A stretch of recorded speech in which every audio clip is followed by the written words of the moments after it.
Bonjour et bienvenue dans le podcast Les Mains dans la Terre. Je m'appelle Sarah et pendant 6 mois, je pars mettre les mains dans la terre aux côtés de paysans et de paysannes des fermes de France pour leur poser la question suivante. Comment revient-on à une agriculture nourricière ? À une agriculture qui nourrit son territoire au lieu d'être exportée ailleurs. Je pars donc à côté de chez nous, à la rencontre de celles et ceux qui chaque jour mettent les mains dans la terre.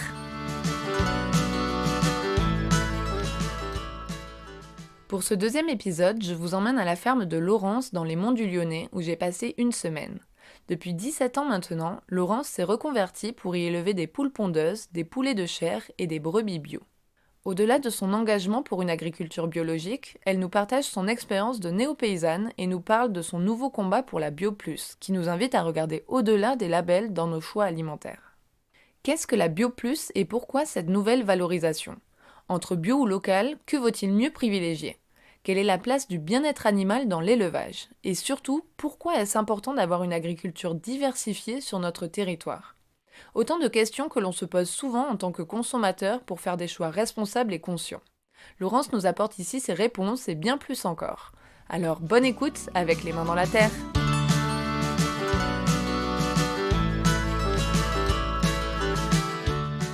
Laurence, est-ce que tu peux te présenter en quelques mots et nous dire où nous sommes aujourd'hui ? Donc moi je m'appelle Laurence, nous sommes dans les Monts du Lyonnais, à Chamboulon-Chaigne. Moi je suis savoyarde d'origine et après j'ai fait des études d'ingénieur en agriculture à Lyon, à l'ESARA. Et ensuite je suis partie faire du développement international avec une ONG qui s'appelle Vétérinaires sans frontières dans les territoires palestiniens. De retour, j'ai voulu continuer à faire du développement, donc je m'occupais des agriculteurs des Monts du Lyonnais dans le cadre de leur activité de diversification, tout ce qui n'était pas vache laitière, dans le cadre de la Chambre d'agriculture du Rhône. Et ensuite, je me suis associée à un néo-paysan, pas fils de paysan, qui avait trouvé une ferme à Rotapé et qui avait commencé un élevage de volailles qui s'est développé en vente directe et qui cherchait une associée. Donc, je suis restée associée avec lui une dizaine d'années.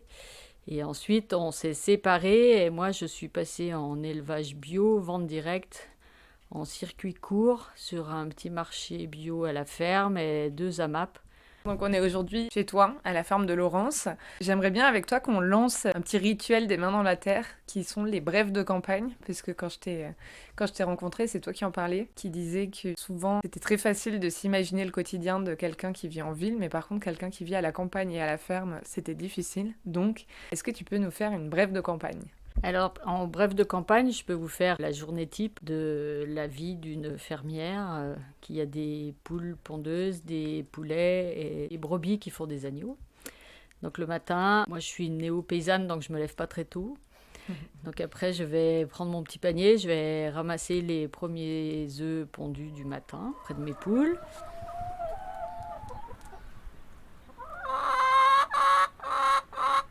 Je leur donne à manger, du grain. Ensuite, je vais faire le tour pour voir si tous mes poulets et mes poussins vont bien. Je leur donne à manger. Pendant la période des agnelages, c'est-à-dire quand les brebis font leurs petits, à ce moment-là, je vais faire un tour auprès des brebis pour voir s'il y a des nouveaux arrivés, s'occuper d'eux, voir s'ils têtent bien, s'ils ont besoin de soins. Leur donner du foin et du grain.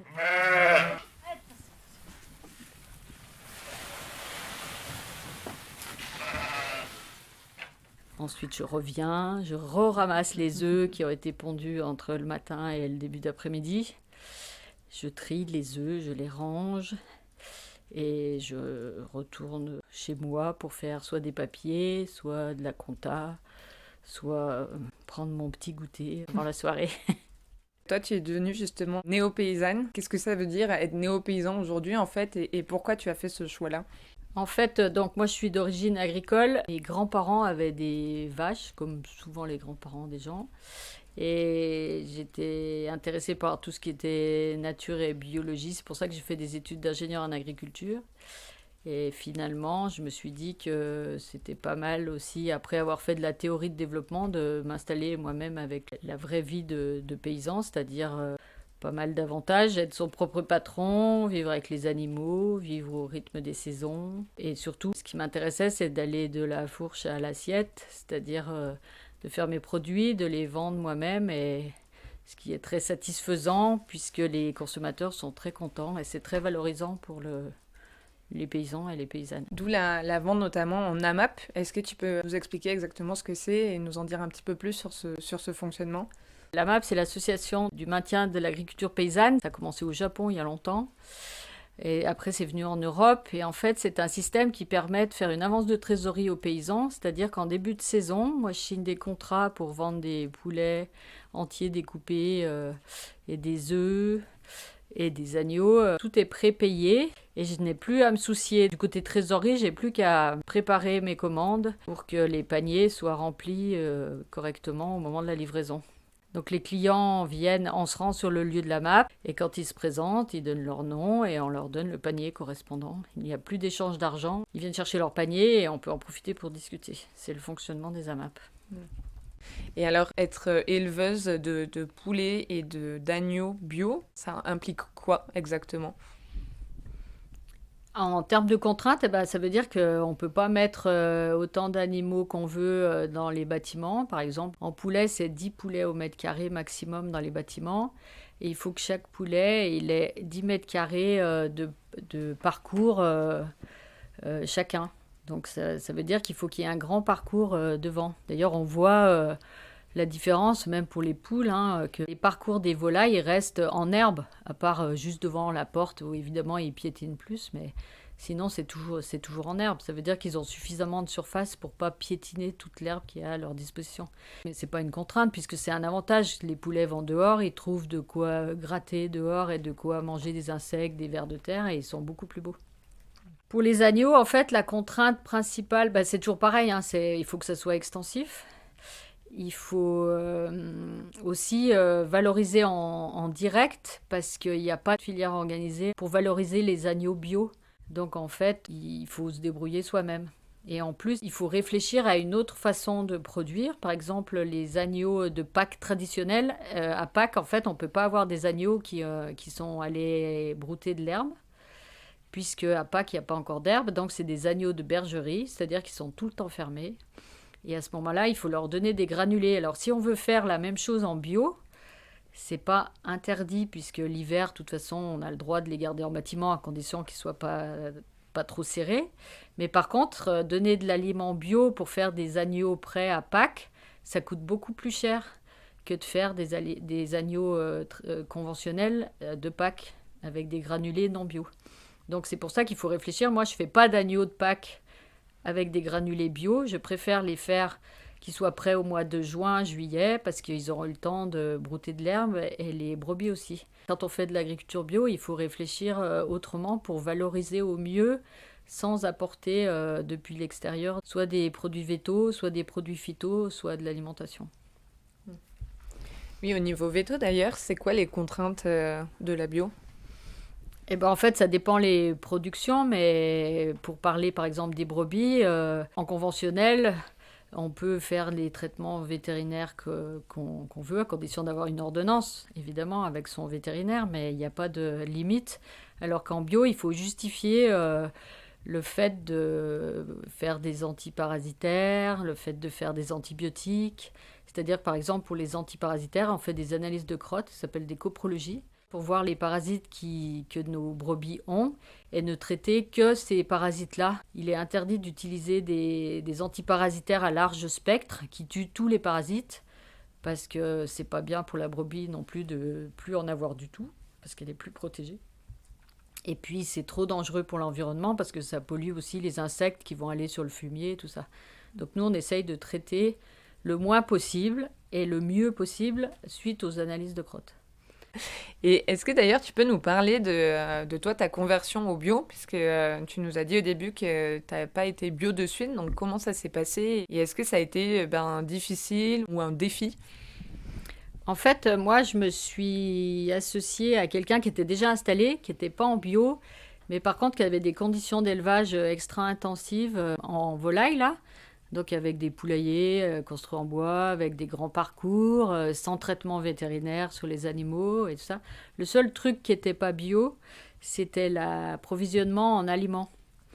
Donc on achetait notre blé, notre maïs, notre soja, des compléments vitamines et minéraux, on faisait notre mélange, on distribuait.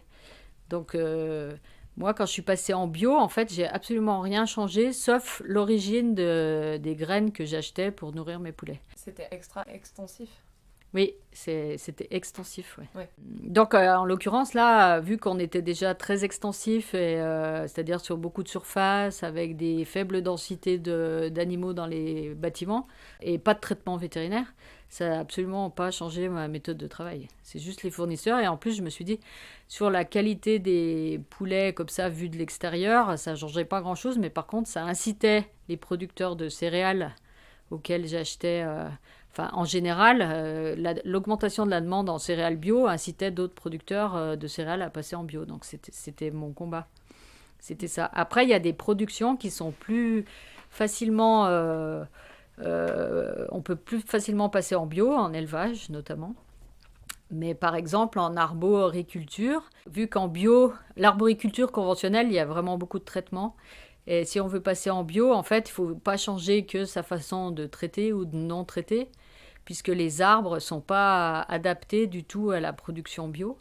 Il faut des variétés plus anciennes, plus résistantes. Donc, c'est pas du tout aussi simple que moi quand je suis passée en bio en élevage. C'est-à-dire qu'il faut changer de plantation. Le temps qu'un arbre vienne à production, ça prend au moins 4 ans. Et il faut changer sa façon de faire. C'est beaucoup plus pointu et beaucoup plus technique. En maraîchage, la conversion se fait relativement rapidement, mais c'est beaucoup plus technique. On ne peut pas se permettre de ne pas désherber parce qu'on a autre chose à faire quand c'est le moment. En bio, on n'a pas... Si on se fait dépasser par l'herbe, par exemple, on n'a pas de solution chimique pour se rattraper. Alors qu'en agriculture conventionnelle, c'est un peu plus pratique, entre guillemets, puisqu'on peut intervenir un peu plus longtemps pour détruire les entre guillemets, mauvaises herbes. Donc c'est plus ou moins difficile, mais c'est pas égal dans toutes les productions. Donc un de tes nombreux combats, entre autres et nouveaux, c'est la Bio Plus. Est-ce que tu peux nous expliquer ce que c'est la Bio Plus et surtout pourquoi la Bio Plus et pas seulement le bio? Donc en fait, on a un certain nombre de paysans, mais pas que, de consommateurs, à se dire que c'est bien que l'agriculture bio prenne de plus en plus d'ampleur. Mais on voit bien que, par exemple, avec le logo Eurofeuille européen, il y a certaines directives qui sont tirées plus vers le bas pour intégrer plus de pratiques qui sont pas forcément vertueuses par rapport à la bio. Donc on s'est dit qu'il fallait peut-être mettre en place un nouveau signe de qualité supérieur, dans le sens supérieur, où on pourrait aussi valoriser les pratiques déjà vertueuses qui sont en place sur nos fermes et qui sont déjà au-dessus du niveau basique de la bio. C'est bien d'avoir fait passer la marche de passer en agriculture biologique, mais maintenant on peut aussi faire mieux en intégrant d'autres dimensions, comme le commerce équitable, c'est-à-dire plus d'équité entre les productions paysannes dans les filières longues et les commerçants. Donc là, au niveau du prix, tu veux dire? Au niveau du prix, oui, c'est ça, réfléchir à une juste rémunération du paysan et aussi des transformateurs, mais que tout le monde s'y retrouve, mais qu'on n'oublie pas que le paysan, si on veut garder la qualité de ses produits, il faut aussi le rémunérer correctement, sinon il n'y aura plus que des paysans industriels. L'autre chose qu'on veut mettre en valeur aussi, c'est tout le côté biodiversité. Parce qu'en fait, avec des élevages extensifs comme on a et des cultures bio, on se rend compte dans les monts du Lyonnais qu'il y a plein de gens qui ont conservé ou remis en place des haies, qui ont planté des arbres. Moi, par exemple, j'ai que des prairies permanentes et je garde des endroits non fauchés pour les papillons, les insectes. On a remis en place des nichoirs pour les mésanges, des abris pour les chauves-souris. C'est pas seulement pour le plaisir des petits animaux, mais c'est aussi des alliés intéressants pour notre type d'agriculture, puisqu'ils régulent tout un tas d'insectes qui pourraient être envahissants si on n'avait pas le souci de garder cette biodiversité. Donc ça, c'est la deuxième chose qui est importante pour la Bio Plus. Et puis après, le côté social, vie normale d'un agriculteur en fait, qu'un agriculteur puisse se rémunérer correctement pour prendre des vacances, pas travailler trop, embaucher correctement des salariés, même en arboriculture et en petits fruits, pas avoir appel à des travailleurs détachés, c'est-à-dire que on pourrait valoriser avec la Bio Plus les gens qui font l'effort de créer des emplois rémunérés correctement et dans des bonnes conditions. Donc c'est pour ça que la Bio Plus tend à être développée pour valoriser déjà l'existant et pourquoi pas aller encore plus loin après, progressivement vers des mesures vertueuses par rapport à l'environnement et à la société. Est-ce que, un peu en amont de ça, pour qu'on comprenne bien, tu peux nous expliquer quels ont été les travers du bio? On parle parfois de bio industriel. Est-ce que c'est justement par rapport à ça que vous voulez faire la part des choses avec la Bio Plus?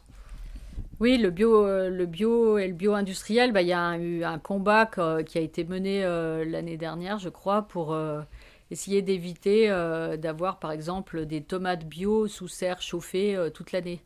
Donc effectivement, elles sont bio, elles répondent au cahier des charges européen, mais chauffer des plants de tomates bio pour avoir des tomates toute l'année, c'est un peu, entre guillemets, n'importe quoi, parce qu'effectivement, elles sont bio dans le sens où elles n'ont pas d'intrants, il n'y a pas de produits chimiques qui sont mis dessus, mais s'il faut chauffer des serres pour avoir des tomates au mois de janvier, ça ne correspond pas à la protection de l'environnement. Donc c'est un peu un travers. Ça, c'est la chose la plus parlante. Après, c'est la taille des élevages, c'est la spécialisation, c'est la mixité bio et pas bio sur les fermes. Est-ce qu'il faut l'accepter dans la mesure où c'est très, très difficile de contrôler?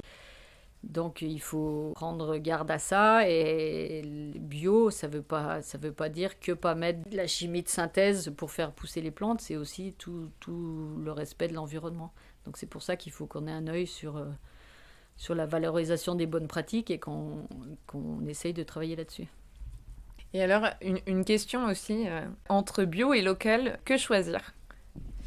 Mais en fait, oui, c'est un grand débat. Après, l'idéal, c'est bio et local. C'est un sigle qui est intéressant. Bio et local, c'est l'idéal. Mais après, le local, c'est pas toujours mieux que du bio qui vient d'un peu plus loin. Parce que le local conventionnel, avec des produits de traitement de synthèse, il faut voir que le produit de traitement, il n'a pas été fabriqué localement. Et que souvent, il a même été fabriqué à l'étranger. Et qu'il est emballé et suremballé. Et au-delà du fait qu'il soit polluant aussi, c'est pas parce que c'est local que ça enlève tous les travers de l'agriculture conventionnelle intensive. Il vaut mieux acheter, à mon avis, du bio un peu plus loin, voire même loin, pour, premièrement, éviter d'acheter des produits qui sont chargés en pesticides, premièrement, qui polluent l'environnement local, là où on vit en plus, même si on ne veut pas qu'il pollue ailleurs non plus. Et puis surtout, acheter du bio qui vient d'un peu plus loin, c'est aussi inciter les paysans qui sont un peu plus loin à aller vers le bio, même si parfois on peut émettre des doutes sur la qualité des contrôles ou le bio à l'étranger. Il n'empêche que c'est toujours un pas vers la bio et un pas qui pourra peut-être mener vers une bio plus un jour ou l'autre. Donc entre le bio et le local conventionnel non contrôlé avec la possibilité d'utiliser tout ce qu'on veut comme produit, moi je pense qu'il faut privilégier le bio. Après, bio et local, c'est encore mieux, c'est sûr. Bio, local et de saison. Et de saison, bien sûr. Récemment, il y a un nouveau label appelé Haute Valeur Environnementale, aussi connu sous le nom de HVE, qui est sorti.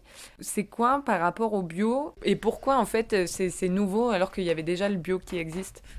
Alors ça, c'est une bonne question. Je ne suis pas spécialiste du haute valeur environnementale, mais je sais qu'il y a plusieurs niveaux, d'un niveau à l'autre, qui commence à 1, qui va jusqu'à 3, peut-être plus. À mesure que les chiffres augmentent, est de plus en plus contraignant par rapport à l'environnement.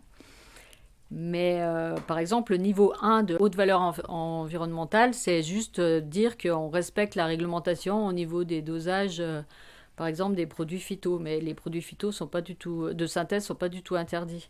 En fait, c'est juste un niveau qui dit je dis ce que je fais et je fais ce que je dis. Mais c'est la loi. En fait, personne ne devrait être hors niveau 1 de HVE puisque c'est respecter la loi.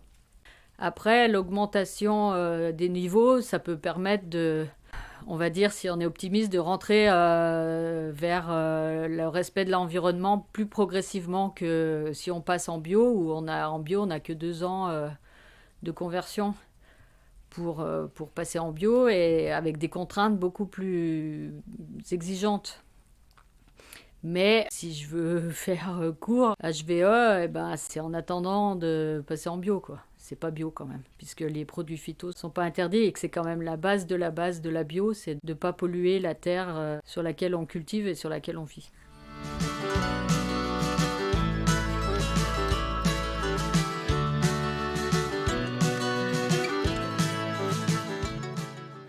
Est-ce que tu peux nous parler d'Amandine Croupion? Amandine Croupion, c'est ma face paillette, la face paillette de Laurence. C'est un personnage qui a des talons hauts et des chapeaux de star, qui voit le monde paysan du haut de ses talons aiguilles et qui peut se permettre d'avoir des réflexions sur les travers et les pendants du monde paysan. Donc en fait, Amandine, elle voudrait bien s'installer en agriculture, mais elle a beaucoup de défauts. Le premier, c'est d'être une fille. Une fille dans le monde paysan, c'est pas toujours évident, donc c'est du style quand les commerciaux viennent et que Amandine ouvre la porte, les commerciaux disent y a personne ou on peut voir le patron. Donc voilà, ça c'est mon premier défaut. Le deuxième défaut, c'est que je suis pas d'ici, je suis pas du cru, donc il a fallu que j'apprenne un peu le vocabulaire local, un petit peu de patois et tout ça pour pouvoir me mettre dans le bain. Dans les monts du Lyonnais, on dit pas je viens vous voir dans 2 heures cet après-midi. On dit je viendrai une paire d'heures tantôt. Donc voilà, donc j'ai appris quelques phrases pour m'intégrer. J'ai un autre défaut, je vous en ai parlé un peu tout à l'heure, mais j'aime pas me lever tôt. Donc j'ai essayé de trouver des astuces, d'allumer des lampes avec des timers pour que les lampes s'allument tôt le matin pour faire croire à mes voisins que je me levais plus tôt.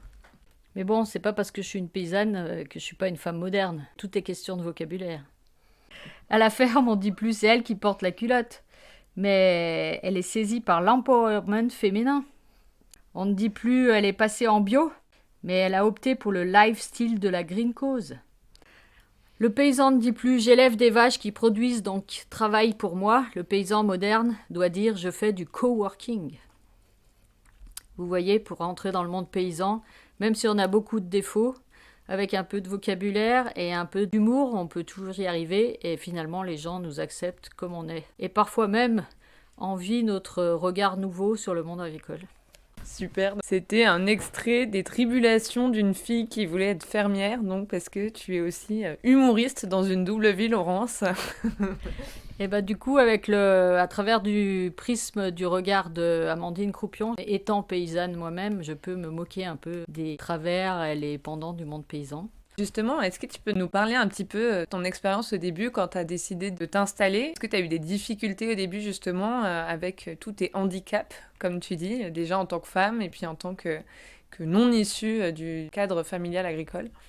En fait, l'histoire qu'on aime bien raconter, et qui est une histoire vraie, c'est que quand je me suis installée, j'ai voulu aller emprunter un peu d'argent dans une banque vouée à l'agriculture dont je ne citerai pas le nom. Et donc, je me suis présentée et l'agent bancaire m'a dit non, en fait, on ne prête pas pour les poulets parce qu'ils ne font pas de lait. En fait, ils sont dans un endroit où essentiellement les agriculteurs ont des fermes laitières et ils ne pensaient pas qu'on pouvait tirer un revenu en faisant de la volaille. Donc ça, c'était une difficulté qui s'est transformée en avantage parce que finalement, je me suis installée sans emprunt. Donc j'ai fait des cabanes moi-même, j'ai réfléchi plus à faire des investissements moins élevés. J'ai pas acheté de choses neuves qui sont imposées par des dossiers pour avoir des prêts et des subventions. Et finalement, je me suis bien installée, sans prêt, ce qui m'a permis d'avoir un revenu beaucoup plus rapidement, complètement disponible pour moi et pas pour la banque. Donc finalement, le fait de ne pas avoir d'emprunt m'a permis de gagner ma vie plus rapidement. Dans ta vie antérieure, tu travaillais justement à la Chambre d'agriculture, à la diversification des cultures et des élevages à l'échelle de la région. Est-ce que tu peux nous expliquer pourquoi c'est important sur un territoire d'avoir une agriculture diversifiée, donc différents types d'élevages et de cultures? Oui, effectivement, c'est intéressant d'avoir une agriculture diversifiée pour plusieurs raisons. Déjà, c'est plus agréable d'être dans une région avec une agriculture diversifiée pour la beauté du paysage, puisqu'il n'y a pas que du maïs ou que du colza ou que des vaches laitières et que des prés. C'est important aussi pour l'agriculture locale parce qu'elle mise pas tout sur un seul produit. En tant qu'éleveuse de poules pondeuses, je sais de quoi je parle. Il ne faut pas mettre tous ses œufs dans le même panier. On ne sait jamais. Ceux qui misent sur les produits agro-industriels en cas de crise, soit nationale, soit internationale, donc c'est toute une région qui subit un peu les conséquences. Des variations de prix et qui ne maîtrisent rien. Et la dernière raison, c'est que quand on fait une agriculture diversifiée, la plupart du temps, il y en a une bonne partie en vente directe. Ça veut dire qu'on maîtrise sa filière du début à la fin. Du coup, on peut tirer son épingle du jeu plus facilement et offrir un panel plus important de produits et du coup contenter des consommateurs et pas tout appuyer sur une économie de circuit long qui peut avoir des variations de prix et de demande de volume tout à fait indépendantes de nous. En diversifiant sa production, on maîtrise un peu plus sa production et sa vente. C'est un peu plus compliqué parce qu'il faut connaître plusieurs métiers dans un métier, mais c'est plus sain et c'est plus sécuritaire d'avoir plus de produits à vendre.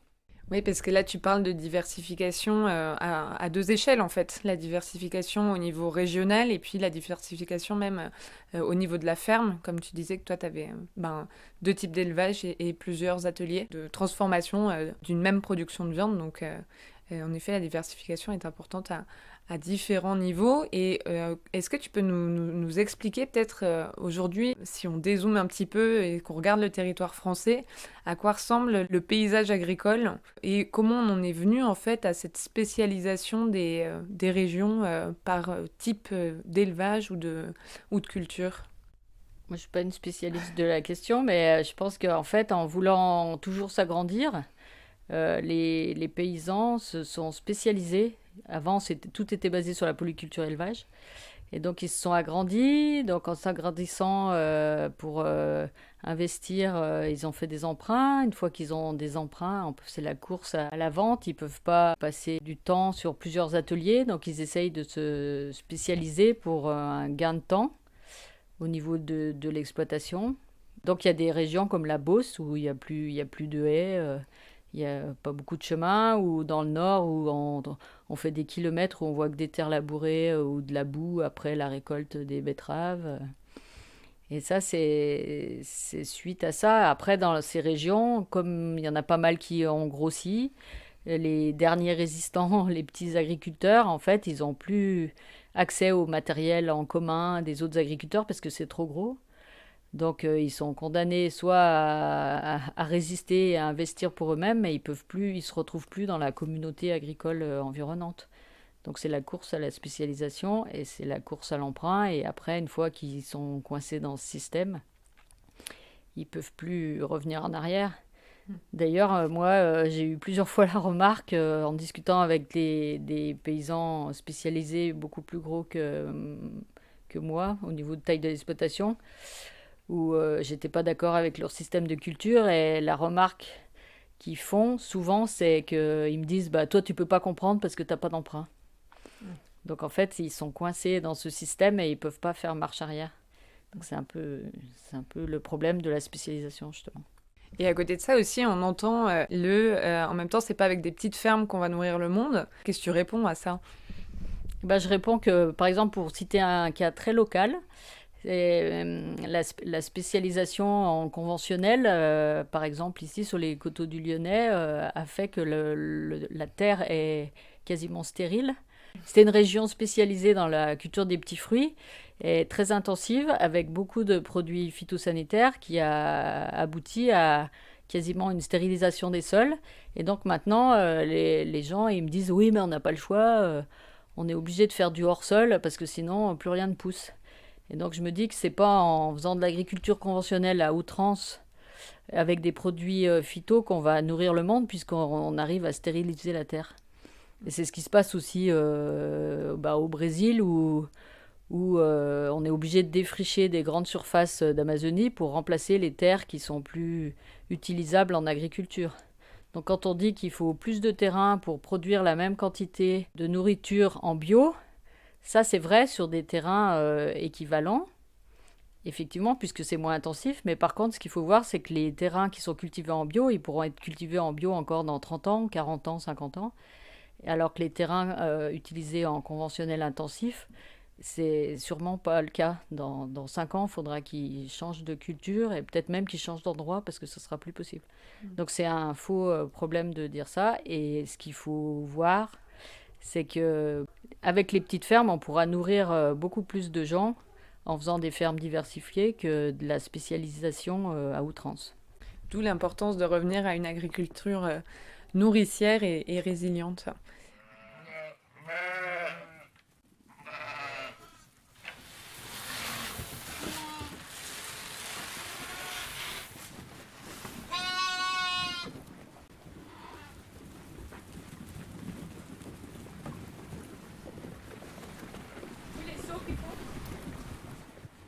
En tant qu'éleveuse, est-ce que parfois tu as des questions ou des commentaires sur le bien-être animal ou bien sur aussi l'aspect écologique et justement anti-écologique de l'élevage, comme on peut entendre parfois? Oui, ça revient souvent en fait par rapport aux différents mouvements liés au bien-être animal ou à l'écologie. Mais en fait, ce qu'il faut savoir, c'est bien distinguer deux sortes d'élevage. Il y a l'élevage industriel, effectivement, qui consomme des céréales, qui consomme de l'énergie, qui pollue et qui consomme beaucoup d'eau. Mais ça, c'est les grands élevages intensifs. Et puis, il faut distinguer l'élevage paysan, comme moi je pratique, c'est-à-dire en zone de montagne, où de toute façon, les céréales ne poussent pas parce que c'est trop haut, ou s'il n'y avait pas d'animaux pour brouter les pâtures, ça serait que des forêts. Tout le paysage serait fermé, et où on prend de l'eau à personne, puisque c'est l'eau du ruisseau que les animaux boivent. Donc en fait, ce type d'élevage, c'est plus une valorisation du paysage que de faire une activité anti-écologique, c'est l'inverse, puisqu'elles mangent de l'herbe, elles boivent de l'eau du ruisseau et elles favorisent la biodiversité en ouvrant des espaces qui seraient recouverts que par de la forêt. S'il n'y avait que de la forêt, il y aurait plein de papillons qui ne seraient pas là, plein d'oiseaux qui ne seraient pas là, des bousiers, des grenouilles et d'autres choses. Donc l'élevage, il ne faut pas voir ça que dans la souffrance animale. D'ailleurs, un éleveur heureux, c'est quand ses brebis sont heureuses. Et effectivement, il y a toujours le passage de l'abattoir, mais justement, les éleveurs paysans se battent pour améliorer les conditions d'abattage de leurs animaux, voire faire des abattages à la ferme pour qu'ils soient de moins en moins stressés. Parce qu'il faut bien se rendre compte qu'un bon éleveur, le moment où il emmène ses animaux à l'abattoir, c'est pas sa meilleure journée. Moi, j'aime voir mes brebis aller librement dedans, dehors, au bord de l'étang, dans le bois, quand il fait chaud et en plein soleil, quand elle a envie au printemps.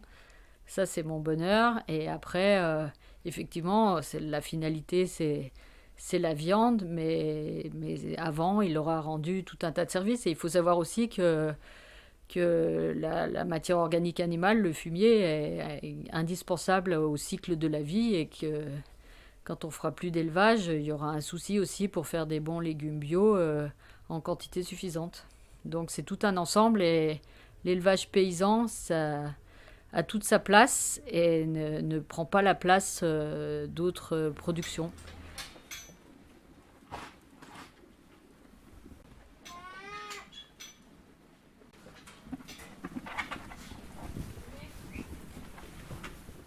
J'ai découvert chez toi que tu avais des vétérinaires en convention.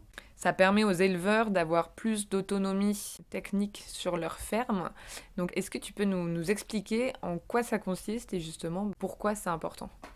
Donc oui, moi j'ai de la chance, je suis dans une région où effectivement il existe des vétos dits en convention, c'est-à-dire que c'est un groupement de vétérinaires qui établit des conventions avec des éleveurs. C'est-à-dire que chaque année, l'éleveur paye une cotisation annuelle en fonction du nombre d'animaux qu'il a et du genre d'animaux qu'il a. s'il a des petits ruminants, s'il a des vaches, etc.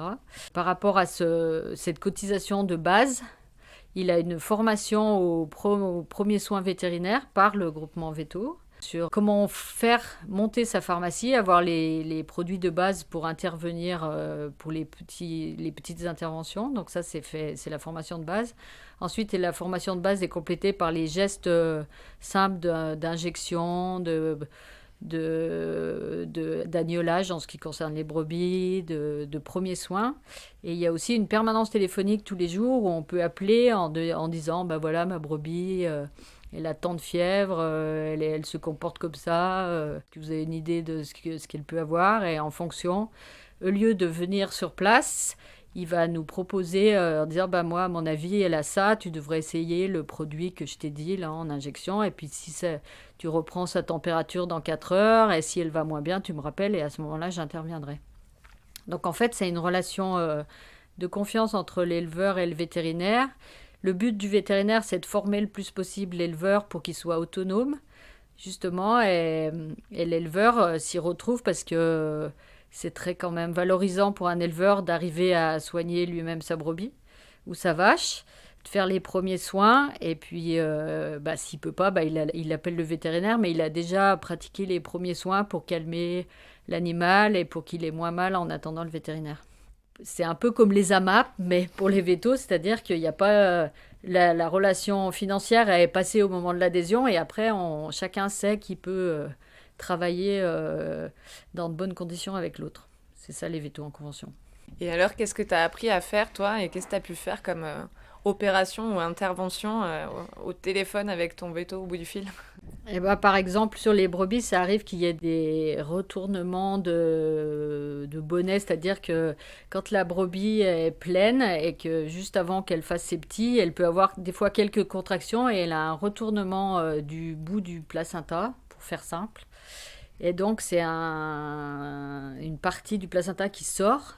Et il faut apprendre à la remettre, à la nettoyer, à remettre à l'intérieur de la brebis et à éviter que ça recommence en mettant soit des épingles, soit en faisant une petite une couture, soit en mettant ce qu'on appelle un PCR, c'est une petite barrette en plastique qui permet à la brebis jusqu'à l'agnolage de ne pas avoir, si elle fait un effort, un retournement de bonnet comme ça. Donc ça j'ai appris et ça m'a été bien utile. J'ai appris au téléphone. À la formation de base, ils nous montrent un petit peu comment il faut faire, mais quand on est en situation réelle, la première fois c'est un peu stressant, mais on est très content de l'avoir fait après. Tu sens vraiment que tu as gagné en autonomie sur certaines opérations qui peuvent paraître hyper impressionnantes au début?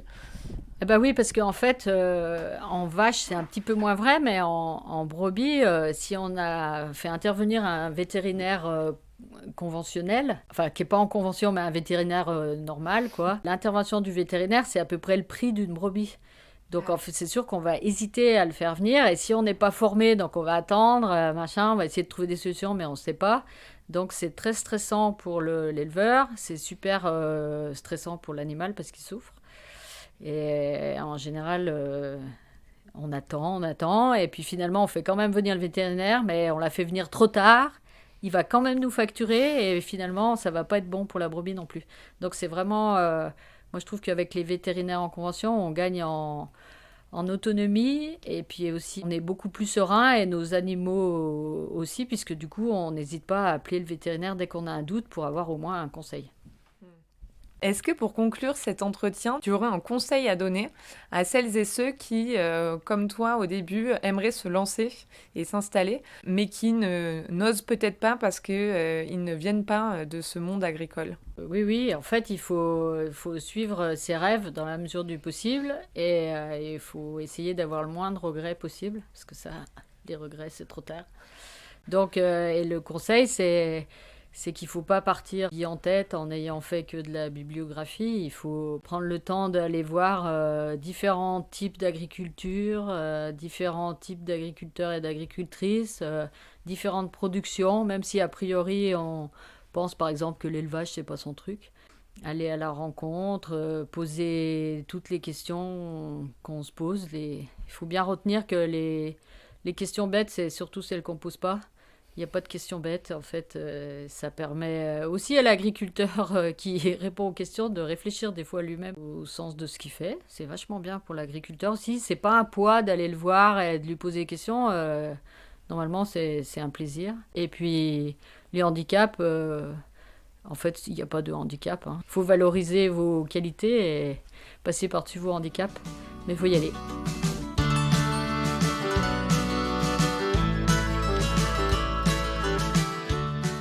Voilà, c'est la fin de ce deuxième épisode des Mains dans la Terre. Laurence nous livre ici 2 nouvelles clés pour revenir à une agriculture nourricière et résiliente. D'abord, de retrouver une agriculture diversifiée sur nos territoires pour ne pas mettre tous nos œufs dans le même panier comme elle nous le dit. Ensuite, au-delà du label bio, ce sont les pratiques agricoles et le modèle alimentaire qui se cachent derrière les aliments que l'on achète qui sont importants. Car nous votons à chaque fois que nous achetons. C'est pour cela qu'il est important de savoir quel modèle nous soutenons quand nous achetons nos fruits et légumes ou notre poulet du dimanche. Pour cela, pour ma part, j'aime bien aller au marché pour discuter directement avec les producteurs derrière leurs étals. Sinon, on peut aussi rejoindre une AMAP pour s'engager avec un producteur ou une productrice comme Laurence, dont on connaît les pratiques agricoles. J'espère que ce deuxième épisode t'a plu et pourra t'aider à éclairer tes choix pour savoir quoi mettre dans ton assiette. Si c'est le cas, n'hésite pas à partager cet épisode autour de toi et à me laisser quelques étoiles sur ta plateforme d'écoute préférée. C'est le meilleur moyen pour m'aider à faire connaître les Mains dans la Terre. C'est fini pour aujourd'hui, mais je te donne rendez-vous dès demain pour le 3e épisode des Mains dans la Terre. Et si tu veux suivre mes aventures au jour le jour et en savoir plus sur la vie à la ferme, tu peux aussi me rejoindre sur la page Instagram lesmainsdanslaterre.podcast. Alors à très vite!